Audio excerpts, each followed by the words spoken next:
Hello guys, आज हम एक princess cut deep neck blouse की कटिंग करेंगे। राउंड नेक डीप नेक, जिसका फ्रंट लो जो है 8 इंच रहेगा और बैक जो है 12 इंच रहेगा। तो ये मेजरमेंट हमको किसी ने भेजा है और बोले हमको जरा कटिंग करके आप बताओ। तो मैं उनके लिए ये कटिंग करके बता रहा हूँ कि किस तरह से कटिंग किया जाता है, इसमें क्या लूजिंग देना है और क्या नहीं देना है, वो सब मैं बताने वाला हूँ। आप अपने हिसाब से अगर इसको देखोगे तो आप अपने ब्लाउज को कोई भी साइज का है उस हिसाब से कन्वर्ट करके आप अपने ब्लाउज को कटिंग कर सकते हो। तो इस वीडियो में बने रहिए और देखिए मैं किस तरह से कटिंग करके आपको लूजिंग का भी बताऊंगा, कितना लूजिंग रखना है। चलिए वीडियो शुरू करते हैं।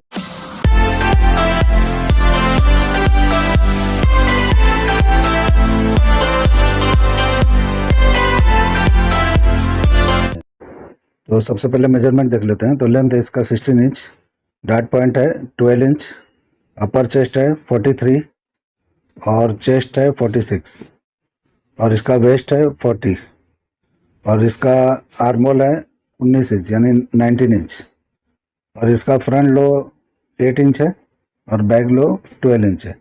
इसका आर्मोल 15 हाफ है, वो मैंने नहीं लिखा है, जगह नहीं था इसमें। तो इस हिसाब से आप मेजरमेंट देख लीजिए और हम इसको कटिंग करना शुरू करेंगे, मतलब ड्राफ्टिंग करेंगे। तो सबसे पहले पेपर लेंगे, उस पर सीधा एक मार्किंग करेंगे और यहीं से हम मेजरमेंट करेंगे। तो जो भी हमारा लेंथ है वो निकालेंगे और यहीं से शोल्डर वगैरह निकालेंगे। तो सबसे पहले हमारा डार्ट पॉइंट का निशान मैंने 12 पे लगाया और लेंथ 16 पे लगाया। तो इस तरीके से निशानों को थोड़ा सीधा कर लेंगे। अब हम शोल्डर को देखेंगे कि शोल्डर को क्या करना है। तो सबसे पहले हम क्या करेंगे कि अब शोल्डर नापेंगे। तो शोल्डर 16 हाफ है, तो 16 हाफ है तो वहाँ पे नहीं लेंगे, वहाँ पे एक मार्किंग करेंगे 16 हाफ पे पहले, और फिर उसके पास में हम 1 इंच डाउन कर देंगे, 1 इंच नीचे कर देंगे और 1 इंच नीचे करके हम वहाँ से स्लोप देंगे, जो भी शोल्डर स्लोप होता है। तो देखिए 3 इंच पे हम अंदर वो ब्रॉडिंग करेंगे नेक के लिए और वहाँ से हम स्लोप दे देंगे। तो इस तरह का स्लोप देंगे तो बराबर हमको समझ में आएगा कि कहाँ से क्या निकालना है। तो पूरा मैं इस बार पूरा वो करके लो नेक का आपको बता रहा हूँ और दूसरा स्टाइल से मैं कटिंग करके दिखा रहा हूँ। तो देखिए 2 इंच मैंने माइनस कर लिया है। तो 2 इंच माइनस करने के बाद में इस तरह से नीचे की तरफ आ जाएंगे, वहाँ से हमको आर्मोल का जो भी है प्रिंसेस कट का शेप देना है। तो इस तरह से सीधा नहीं आना है, थोड़ा बाहर की तरफ ही आएंगे तो चलेगा। 4.5 इंच पे मैंने लिया था निशान। अभी हम डार्ट पॉइंट का सेंटर निकालेंगे। तो हम 10 से डिवाइड करेंगे तो 4.5 इंच एक सूत होता है, लेकिन हम उसमें 2 पॉइंट कम कर देंगे, यानी 1/2 इंच सीधा कम करके निशान लगाएंगे। कम इसलिए लगाएंगे कि हमारा जो है जो भी बीच सेंटर में जो बस्ट के बीच में जो कपड़ा होता है वो दोनों बस्ट के बीच में वो कभी लूज ना पड़े। लूज पड़ता है तो वहाँ पे अल्टर मारता है, तो इसलिए हमको वहाँ पे कम रखना है। 10 से डिवाइड पे नहीं चलना है बड़े साइजों के ब्लाउज में। और नीचे मैंने 1/4 इंच माइनस करके नीचे वेस्ट पे लाइन कर लिया था, निशान लगा के इस तरह का मैंने शेप दे दिया। अब इस तरह से हमको क्या करना है, आर्मोल को शेप दे देना है, या सीधा मारोगे तो भी चलेगा, इसमें कोई प्रॉब्लम नहीं है। बाद में हमको आर्मोल देख के चेक करना पड़ता है, सेट करना पड़ता है। तो इस तरीके से करने के बाद में हम 1 इंच आगे बढ़ा लेंगे। अब यहाँ से हम प्रिंसेस कट का पैनल निकालेंगे। तो यहाँ से सीधा ही करके निकालना है 1/4 इंच के करीब में। अब देखिए 2 इंच जो मैंने माइनस किया था, यही 2 इंच को हमको ऊपर जो ऊपर का लाइन है, जो फर्स्ट लाइन हमने मारा था जहाँ से लेंथ लिए थे, वो ऊपर करके नीचे इस तरह से नीचे का निशान देखेंगे तो हमारा अपर चेस्ट जो है 43 है। तो 43 में 11.25 इंच बनता है, 4 से डिवाइड करेंगे तो वहाँ पे हम निशान लगा के और 1 इंच इसमें माइनस कर देंगे। 1 इंच माइनस करेंगे और यहाँ पे हमारा अभी अपर चेस्ट का लाइन बनेगा। तो अपर चेस्ट का लाइन हमको यहाँ बनाना है और यहाँ बनाने के बाद यहीं पे आर्मोल हमको सेट करना है। तो आर्मोल यहाँ पे हम चेक करेंगे कि कितना आता है। तो आर्मोल 19 इंच है, तो 19 इंच अगर आता है या नहीं आता है, 19 इंच बराबर आता है कि नहीं आता, वो हम चेक करेंगे। तो सबसे पहले देखिए 43 के हिसाब से 4 से डिवाइड करके एक निशान लगाएंगे और उसके बाद में 11.25 पे, उसके बाद में हम 1/4 इंच आगे बढ़ा देंगे। आगे बढ़ाएंगे इसलिए कि हम यहाँ पे जब प्रिंसेस कट का शेप देंगे तो वहाँ पे हमारा जो है डार्ट बनता है, वहाँ पे यानी डार्ट बनता है तो वहाँ पे कम हो जाता है, तो इसलिए हमको वहाँ करना है। तो इस तरीके से करके हम शेप लगा लेंगे। ये आर्मोल का पैनल का शेप है, मतलब पैनल जो होता है प्रिंसेस कट का उसका शेप है। तो ये शेप को हम बाद में सही करेंगे, लेकिन फिर भी हम करके चेक करेंगे। अब हम आर्मोल चेक करेंगे कि हमारा बराबर आता है कि नहीं। आप देखिए 9.5 इंच आया है, यानी कि 19 इंच ये बराबर आ गया है। तो आप इस तरह से भी फार्मूला लगा सकते हैं। फार्मूला लगाना है तो इस तरह से भी लगा सकते हो, बराबर आना चाहिए मेजरमेंट, चाहे जैसे आप लगाओ, आपकी मर्जी है, उसमें वो नहीं है। अभी नेक का ब्रॉडिंग जो भी रखना है, तो देखिए मैंने 2.5 इंच के करीब रख लिया। 3 इंच रखो, 2 इंच रखो, 1 इंच रखो, आपकी मर्जी है। तो इसके हिसाब से मैंने अभी जो भी मेजरमेंट था 8 इंच हमारा जो है नेक का लो था फ्रंट का, वो हमने ऐसा मार्किंग कर लिया है। मार्किंग करके ऐसा राउंड शेप दे देंगे, और शेप देने के बाद में जैसा भी शेप देना है, जो भी नेक आपको देना है वो आप दे सकते हो। इसमें कोई प्रॉब्लम नहीं हो सकता है, कुछ भी नहीं होगा। आप कोई भी नेक यहाँ पे दे सकते हो, जो भी देना है, लेकिन लो आपको इतना ही रखना है। मैं उस 8 इंच लो के हिसाब से मैं आज कटिंग आपको बता रहा हूँ।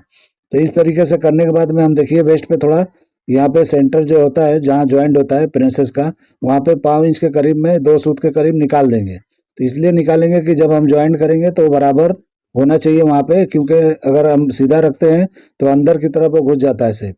और ये ऊपर का शेप देखिए, जो हमारा शेप उस तरफ है वही शेप इधर लेना है, ताकि एकदम से बराबर जाके वो बैठे उसमें। अगर यहाँ का शेप अलग और वहाँ का अलग रहेगा वो साइड का, तो आपका बराबर नहीं बैठेगा, वहाँ पे रिंकल आने का चांस रहता है। तो इस तरीके से अभी सेंटर से हम इस नाप को नापेंगे कि कितना इंच डार्ट का लेंथ आ रहा है फ्रंट का, उस तरह से हम इधर पैनल का भी ले लेंगे। तो सेम उतना ही लेना है, ताकि हम ज्वाइंट करेंगे तो बराबर आना चाहिए। तो इसलिए हमको ये नापना ज़रूरी है। छोटा बड़ा होगा तो बाद में आपको छांटना पड़ेगा, अगर छांटना है तो ठीक है, नहीं छांटना है तो आपको बराबर यहीं पे कर लेना है। और ये शेप हमको अच्छी तरीके से देना है। तो देखिए हमको 3 इंच का फ़र्क है अपर चेस्ट और चेस्ट में, इतना इनफ रहेगा। अगर कम पड़ता है तो और डार्ट को बढ़ा सकते हो आप। तो हम इस पे ही करके कटिंग आपको चेक करेंगे कि ये बराबर आता है कि नहीं आता है।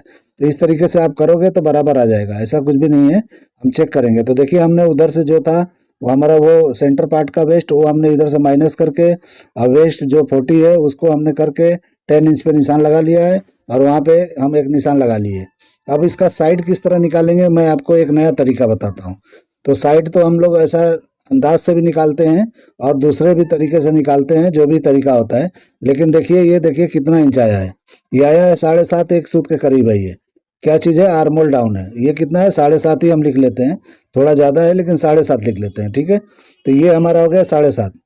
अभी वो मेन ऊपर वाली लाइन से मैंने नापा था, 1.5 इंच हम कम करेंगे, जो बैग कम होता है हमेशा 1.5 इंच कम से कम होता है बैग, तो भी बराबर होता है। तो दोनों को जोड़ेंगे तो 9 इंच होता है। अब 9 इंच हम यहाँ से माइनस करेंगे, और जो भी लेंथ में बचता है 16 इंच में, वो हम लगाएंगे। तो 16 इंच यहाँ पे आता है, वहाँ पे हम लगा लेंगे, यानी 16 इंच पे हम निशान लगा लेंगे। तो इस तरह से हमारा साइड का लेंथ निकल जाता है। तो इस तरह से भी आप निकाल सकते हो। तो बड़े ब्लाउजों में अक्सर जो है 2 इंच 2.5 इंच भी शॉर्ट हो जाता है बैग, तो ऐसा होता है। तो उसके लिए क्या करना है कि अपने हिसाब से देख के करना है। तो इस तरह से अगर आपको इस तरह से अगर लगता है कि अगर लंबा है साइड, तो कम कर सकते हो। और देखिए नेक का जो पॉइंट है वहाँ पे थोड़ा कम कर लेना है हमको, 1 सूत 1.5 सूत के करीब कम कर लेना है। तो अगर आप नहीं करोगे तो वहाँ पे पॉइंट जो है उठा रहेगा, नेक चिपकेगा नहीं। और इस तरह से कर लोगे तो डार्ट पॉइंट कम हो जाएगा, तो आपका जो है बराबर शोल्डर गिरने का चांस जो है कम हो जाएगा, यानी कि नहीं के बराबर हो जाएगा। तो देखिए अब डार्ट पॉइंट का अभी एरिया कम हो गया है, तो कम रहेगा तो ही टाइट खींच के बैठेगा, तो बराबर बैठेगा। तो इस तरीके से होने के बाद में हम कटिंग कर लेंगे। तो कटिंग के करने के बाद में हम इसका बैक कटिंग करेंगे, और उसके बाद आगे जो है हम आपको बताएंगे कि क्या करना है। तो इस तरीके से लो नेक का आपको मैंने पिछले वीडियो में आपको बताया था कि किस तरह से उसको नेक का जो है वो निकाला जाता है, कि नेक कितना रखना है, आर्मोल कितना रखना है, तो जाके ये शोल्डर नहीं गिरता है। तो इस तरीके से आप वो वीडियो देख के उस तरीके से फार्मूले इस्तेमाल करके आप कर सकते हो। आप एक दो ब्लाउज बनाओगे, आपको खुद आइडिया हो जाएगा कि कितना निकालना है। मेरे बताए पे कम चलो, और आपका जो ब्लाउज आप बनाते हो उस पे ज़्यादा ध्यान दो कि मैंने कहाँ से क्या किया है, क्यों ऐसा हो रहा है। आपके सामने जो ब्लाउज होता है आपको ज़्यादा समझ में आता है कि क्या मिस्टेक है उसमें, ठीक है। तो इस तरीके से अभी देखिए हम क्लोज करके देख रहे हैं, तो आर्मोल जो है इस तरीके से अगर इस तरह से करके देखेंगे तो आर्मोल में जो भी प्रॉब्लम है यहाँ पे सेट कर लेना है आपको। तो देखिए हमने शेप नहीं निकाला था, तो अब हम शेप निकाल लेंगे आर्मोल का जो होता है क्रॉस फ्रंट का। तो इस तरीके से क्रॉस फ्रंट अगर नहीं भी नापते हो आप तो कोई प्रॉब्लम नहीं होता है, क्रॉस फ्रंट इतना ज़रूरी नहीं होता है। आप अगर ब्लाउज तरीके से कटिंग कर रहे हो, अपने दिमाग से कटिंग कर रहे हो, अच्छी तरह से बॉडी को समझ के कटिंग कर रहे हो, तो आपको अल्टर नहीं आएगा, कोई प्रॉब्लम नहीं होगा। हर जगह नाप लेना ज़रूरी नहीं होता है, हर जगह नाप हम नहीं लेते हैं, 1-2 मेजरमेंट से भी काम चल जाता है। अगर आप ऐसा चाहते हो कि मैं अच्छा परफेक्ट ब्लाउज बनाऊं बगैर मेजरमेंट का, तो आप ऐसा कर सकते हो, ऐसा कुछ भी नहीं है। तो देखिए थोड़ा ज़्यादा है तो कोई बात नहीं, हम चेस्ट पे अगर ये ज़्यादा होगा तो दबाएंगे तो बराबर आ जाएगा, ठीक है। अब हम बैक कटिंग करेंगे। तो बैक का लो हमारा 12 इंच है, तो 12 इंच है, तो हमने आपको पिछले वीडियो में या एक वीडियो में मैंने बताया है कि किस तरह माइनस करना है। तो देखिए वहाँ पे 1 सूत के करीब में माइनस कर लेना है, जब हम बैक कटिंग करेंगे तो इस तरह सीधा नहीं रखना है। अगर 10 इंच के नीचे है तो इस तरह से आपको नीचे की तरफ डाउन कर लेना है। वो फ्रंट की तरफ देखो मैंने किस तरह निकाला है, सेंटर में नेक के पास देखो आपको दिखता होगा कि किस तरह से अंदर निकला हुआ है।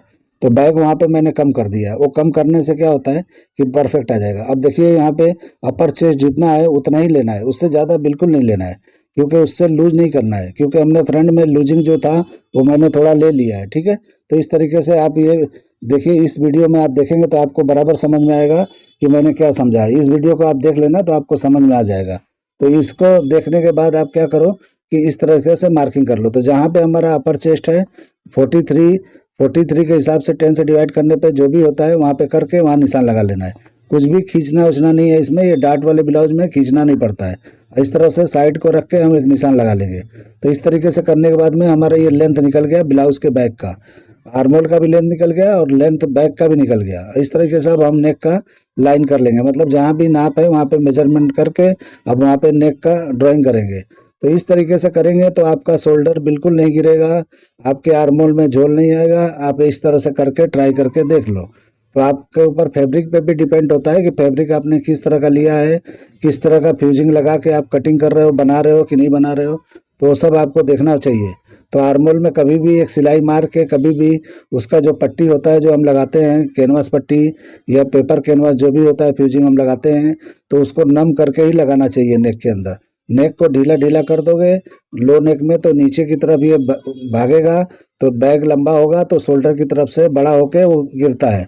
तो इस तरीके से भी होता है। तो इस तरीके का आपको ध्यान रखना है कि बैग जो है लंबा नेक की तरफ से नहीं बढ़ना चाहिए। तो आप नम का सिलाई मारोगे तो नहीं बढ़ेगा, रुक जाएगा वहीं पे। तो कभी भी नेक जो है जब लो होता है तो बढ़ जाता है। बढ़ने का मतलब है कि बैक का सेंटर है वो बढ़ जाता है, तो ये ऊपर शोल्डर की तरफ लंबा होने की वजह से शोल्डर की तरफ जाता है और गिरता है। नेक लंबा शोल्डर छोड़ देता है तो सीधा जो है आर्मोल की तरफ झुकने लगता है। तो इस तरीके से आपको ध्यान देना है। कभी भी बड़ा नेक कटिंग करते हो तो इस तरह का ध्यान दो कि नेक में लूजिंग बिल्कुल नहीं होना चाहिए। अगर पाइपिंग के साथ बनाते हो तो बहुत अच्छा है। इस तरह से मार्किंग करके यहाँ भी शोल्डर को थोड़ा सही कर लेंगे। ज़्यादा वहाँ पे पॉइंटेड नहीं रखना है, पॉइंटेड रखेंगे तो शोल्डर गिरेगा। वहाँ पे लूज नहीं होना चाहिए, वहाँ शोल्डर में पकड़ के चिपक के बैठना चाहिए। जब तक आपका ब्लाउज चिपक के नहीं बैठेगा शोल्डर पे, वो शोल्डर गिरेगा ही गिरेगा। तो वो आपको ध्यान रखना है कि कैसे हमको करना है। देखिए ये भी आर्मोल हमारा एकदम बराबर आ गया। जो मैंने फार्मूले से कटिंग किया, बैक भी हो गया बराबर और फ्रंट का भी बराबर आर्मोल हो गया। इस तरह से लेंथ देखिए कितना निकला है। तो आप देखिए 16 इंच था, ये सीधा 2 इंच माइनस हो गया है। लेकिन अभी थोड़ा ज़्यादा हो जाएगा, हम इस तरह से वहाँ पॉइंटेड करेंगे तो ज़्यादा हो जाता है। तो इस तरह से आप कटिंग करोगे तो बराबर आएगा। बड़े साइज़ों में 2 इंच के करीब, ये 2.5 इंच के करीब भी ये बैग शॉर्ट होता है। तो आप बोलोगे बैग से छोटा छोटा हो जाएगा, बिल्कुल नहीं होगा। आप पहनाओगे ब्लाउज तो जो आगे का लेबलिंग दिख रहा है वही पीछे लेबलिंग दिखेगा। तो वो छोटा नहीं बोला जाता है उसको, लेबलिंग दिखेगा तो मतलब वो बराबर है। तो जो आपने आगे का लेंथ लिया है, आप नाप किधर से लेते हो आगे से, तो आपके आगे के हिसाब से पूरा पीछे जाना चाहिए। तो आपको ध्यान रखना है कि जो आगे का आपने लेंथ लिया है, जो भी आपने साइज डिसाइड किया है कि हमको यहाँ रखना है, जो भी लेंथ रखना है, तो उस हिसाब से पूरा राउंड बैक फ्रंट एक जैसा दिखना चाहिए, तो वो बराबर होता है ब्लाउज। आप ये सोचोगे बैक का लंबा रहे फ्रंट का शॉर्ट रहे तो अच्छा नहीं रहता है वो। आप कभी भी ब्लाउज बनाओ तो एक जैसा दिखना चाहिए, बैग हो या फ्रंट हो, एक जैसा इक्वल दिखना चाहिए। मेजरमेंट कभी भी फ्रंट से लिया जाता है तो ही बराबर ब्लाउज का अंदाज़ा लगता है कि हमको कहाँ से कटिंग करना है। बैग से समझ में नहीं आता है, बैग से मुझे कि बैग से कैसे लेके करते हैं वो मुझे पता नहीं है। तो जो बैग से कटिंग करता है वो जानते होंगे उसका फार्मूला। तो आप अगर बैग से कटिंग करते हो तो उनसे ये चीज़ सीखो कि ये कैसे किया जाता है। मुझे तो फ्रंट से आता है, फ्रंट से मेजरमेंट लेता हूँ, फ्रंट से कटिंग करता हूँ और यही तरीका मुझे लगता है कि सही है, फ्रंट से ही करना चाहिए। क्योंकि डिसाइड आप बैग में कैसे कर सकते हो कि कितना लेंथ रखना है, फ्रंट में आप डिसाइड कर सकते हो कि कहाँ तक हमको ब्लाउज का लेंथ रखना है। तो उस हिसाब से आप डिसाइड करके, और जब डिसाइड करते हो कि मुझे यहाँ तक चाहिए तो उस हिसाब से ब्लाउज कटते हैं और उस हिसाब से बैग में लेंथ आता है।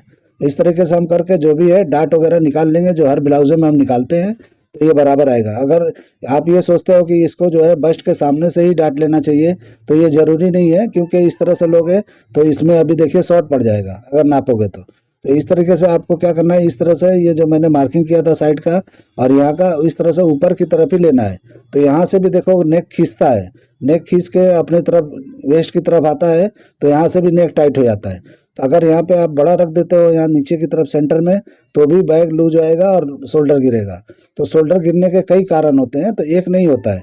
तो आप जब काम करते हो, कारीगर हो या जो भी, तो आपको पता होना चाहिए कि कहाँ से क्या मिस्टेक है। आप जब कस्टमर को पहना के आप देखते हो या खुद पहनते हो, तो आपको पता चलना चाहिए कि क्यों ऐसा हो रहा है, और इस तरीके से आप करोगे तो बराबर होगा। देखिए कितना बैग और फ्रंट में कितना फ़र्क है। तो इस तरह से कटिंग करोगे बिल्कुल फिटिंग आएगा। ये मेरा तरीका आप अपना के देखो, बिल्कुल आपको फिटिंग आना ही आना है। तो ये देखिए, अगर मेरा कटिंग करने का तरीका आपको पसंद आता है तो मेरे चैनल को ज़रूर लाइक करो, सब्सक्राइब करो और दोस्तों में शेयर करो। तो इस तरह का करोगे तो एकदम ही बेहतरीन कटिंग होगा और आपको समझ में आ जाएगा कि क्या मिस्टेक है। अब इसको हम मेजर करके देखेंगे कि हमारा मेजरमेंट हमने तो बताया था जिस हिसाब से कटिंग किया है, अब ये बराबर आ रहा है कि नहीं वो हम डिसाइड करेंगे कि ये देखते हैं। तो इस तरह के ब्लाउजों में आपको बिल्कुल लूजिंग नहीं देना है ऊपर की तरफ, जितना अपर चेस्ट है उतना ही रखना है। यानी 43 आपका अपर चेस्ट है तो आप 43 अपर चेस्ट नाप के बना दो ब्लाउज को, और जिस तरह मैं नाप रहा हूँ उसी तरह नापना है खोल के ब्लाउज को। ऐसा बंद करके ब्लाउज को नहीं नापना है, खोल के नापना है। तो खोल के तो किस तरह से मैंने नापा है, फ्रंट को अलग बैक को अलग, तो इस तरह से आधा ब्लाउज भी आप नापोगे तो आ जाएगा बराबर। तो 43 होना चाहिए। तो 43 अगर यहाँ पे आता है तो ये बराबर है। तो देखिए अब ये कितना है, 21 हाफ, यानी 43 ये बराबर है। तो देखिए इतना अगर आप बनाते हो जो मैं बता रहा हूँ तो ये आपको परफेक्ट आएगा, और यहाँ पे नापने की कोई ज़रूरत नहीं है आपको। लेकिन मैं आपको सिर्फ आइडिया के लिए बता रहा हूँ कि यहाँ पे नाप के आप देख लो कितना आता है, ठीक है। तो यहाँ पे देखिए मैंने डाट का माइनस करके नाप रहा हूँ मैं यहाँ पे, वहाँ पे मैंने माइनस किया है जो डाट में दबने वाला है, ठीक है। माइनस करके अब ये हम जो है इस फ्रंट को नापेंगे। तो ये बराबर अगर आता है तो एकदम परफेक्ट है। तो इस तरीके से नाप के हम चेक कर लेंगे कि बराबर है कि नहीं। तो ये 46 होना चाहिए। अगर 46 में थोड़ा कम भी है चलेगा, थोड़ा ज़्यादा भी है तो चलेगा। तो अगर बहुत ज़्यादा नहीं होना चाहिए ना तो लूज आएगा। देखिए 46 हो रहा है, 23 है तो यानी बराबर है। तो आप बिल्कुल इसी तरीके से कटिंग करो। और लूजिंग का जब आप पूछते हो तो लूजिंग इसमें बिल्कुल नहीं देना है कहीं भी। जहाँ वेस्ट जितना है उतना रखना है और अपर चेस्ट जितना है उतना ही रखना है।